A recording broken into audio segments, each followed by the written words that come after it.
Guys, welcome you all.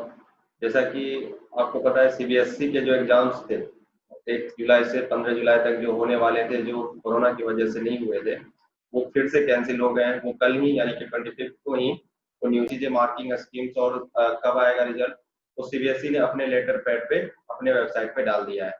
आज 11:30-12 बजे के करीब उसने हमारे HRD minister Ramesh Pokhriyal sir ने ये ट्वीट करके जानकारी दी थी। तो उसमें कुछ पॉइंट्स है, 7 पॉइंट्स है, उसी को हम आसान भाषा में समझने की कोशिश करेंगे। तो डायरेक्ट हम उसी लेटर पैड पे चलते हैं। उससे पहले हम आपको बता दें कि अगर आप इस चैनल पे नए हैं तो सब्सक्राइब कर दें, और उसमें कुछ बातें दी गई है, हम उसे समझने की कोशिश करते हैं।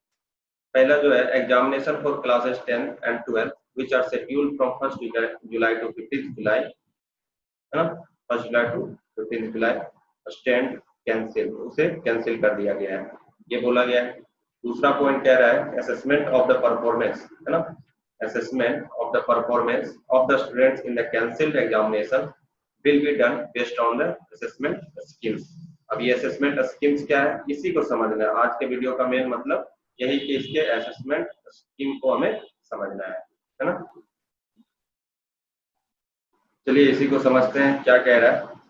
For the students of both the class 10th and 12th, 10वीं और 12वीं के जो भी बच्चे होंगे, वो have completed all their exams. बहुत सारे स्टेट में, बहुत सारे सिटी में सारे बच्चे ने एग्जाम दे रखा है। जैसे पटना है ना, वहां पे ऑल एग्जाम्स दे चुके हैं बच्चे।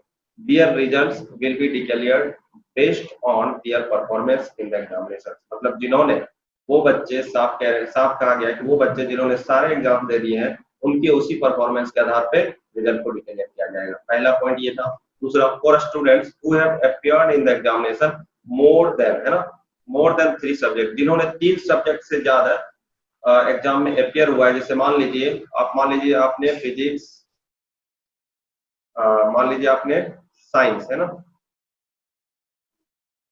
अपीयर किया, मैथ्स, साइंस एंड एसएसटी, और किसी का इंग्लिश है। मान लीजिए 4 सब्जेक्ट में आपने अपीयर करा।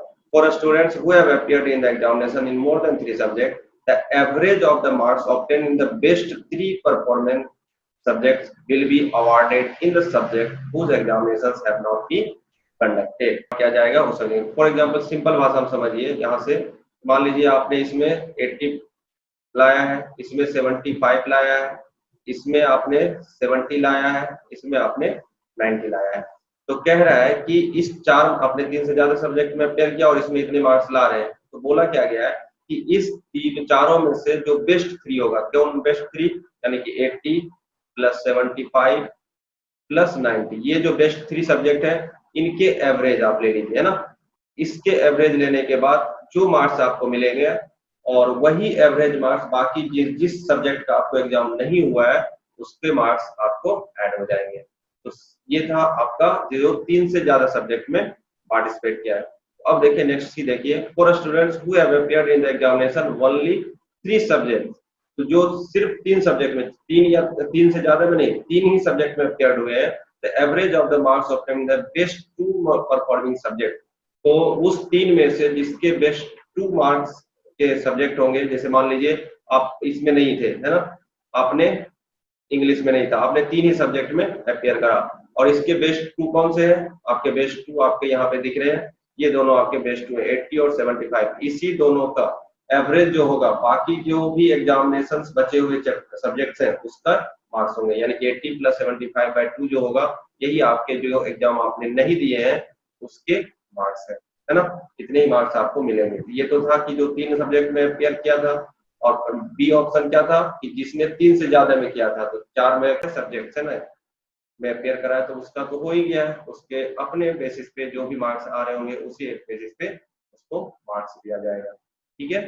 और जिन्होंने 1 या 2 सब्जेक्ट में एंट्री करा है, फॉर एग्जाम्पल दिल्ली में बहुत से बच्चे सिर्फ 1 या 2 सब्जेक्ट में काम कर पाए हैं, तो उसके लिए क्या है वो हम लोग देखते हैं।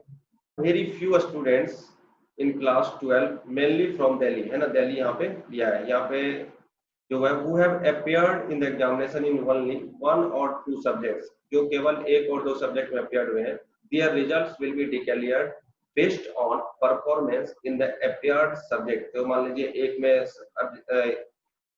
क्या है, जैसे मान लीजिए आपने मैथ का एग्जाम दिया और 90 आया, और इसी के आधार पे आपको किया जाएगा। और साथ ही साथ क्या है, and performance in internal practical project assessment, मतलब जो आपके स्कूल्स में प्रोजेक्ट होते हैं, प्रैक्टिकल होते हैं, उसके आधार पे आपको मार्क्स दिए जाएंगे। These students will also be allowed to appear in the optional examination conducted by CBSE to improve their performance if they desire to do so. Result of these students will be also be declared along with other students। मतलब क्या, इस पूरे बात का मतलब समझिए, यहाँ तक तो हो गया। these students है ना, क्या बोला गया है कि 10th के जो भी बच्चे हैं उसके तो कोई एग्जाम सब होने के नहीं है।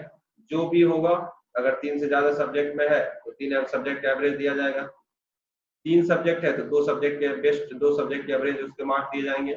और अगर एक सब्जेक्ट में अपियर्ड हुए हैं तो उसी के आधार पे आपको इंटरनल दे दिया जाएगा। लेकिन 12th के लिए क्या है, 12th के लिए दिक्कत ये हो जाती है कि उसको 12th के मार्क्स के बेसिस पे आगे करियर डिसाइड होता है, क्योंकि उसे IIT JEE में जाना होता है और जो है हायर एजुकेशन में परसेंटेज क्राइटेरिया है ग्रेजुएशन के लिए।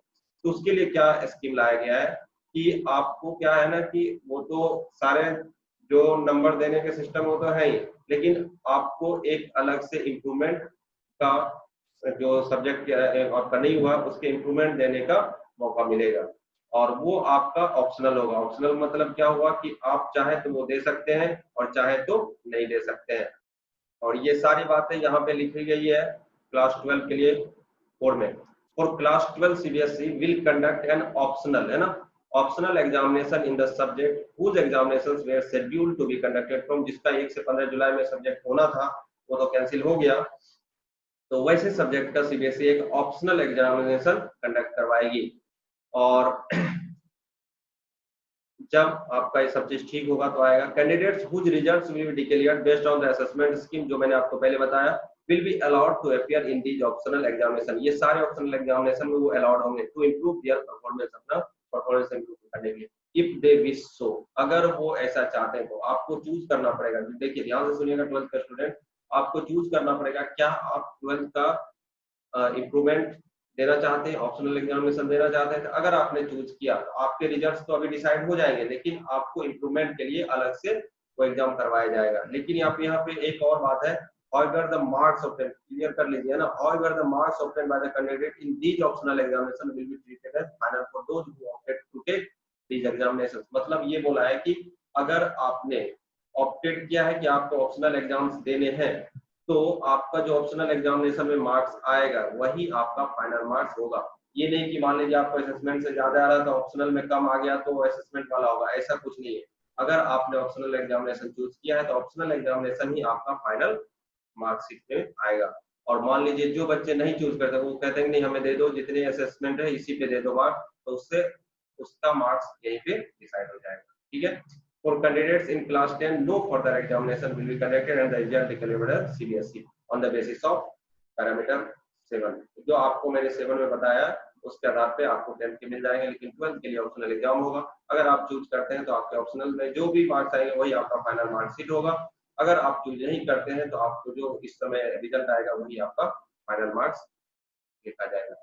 और सबसे बड़ी बात, the result upon the assessment scheme will be declared by 15 जुलाई 2020, यानी कि आप समझ लीजिए 15 जुलाई को आपके रिजल्ट आने वाले हैं। जो 10th है आपका 15 जुलाई के बाद आपको हायर एजुकेशन के लिए एडमिशन मिलने लगेगा, और जो 12th के हैं उसका भी मार्कशीट आएगा। लेकिन आप अगर ऑप्शनल चूज करेंगे तो आपके ऑप्शनल्स के जो एग्जाम्स के नंबर होंगे वो आपका फाइनल माना जाएगा, है ना। उम्मीद करते हैं कि आपको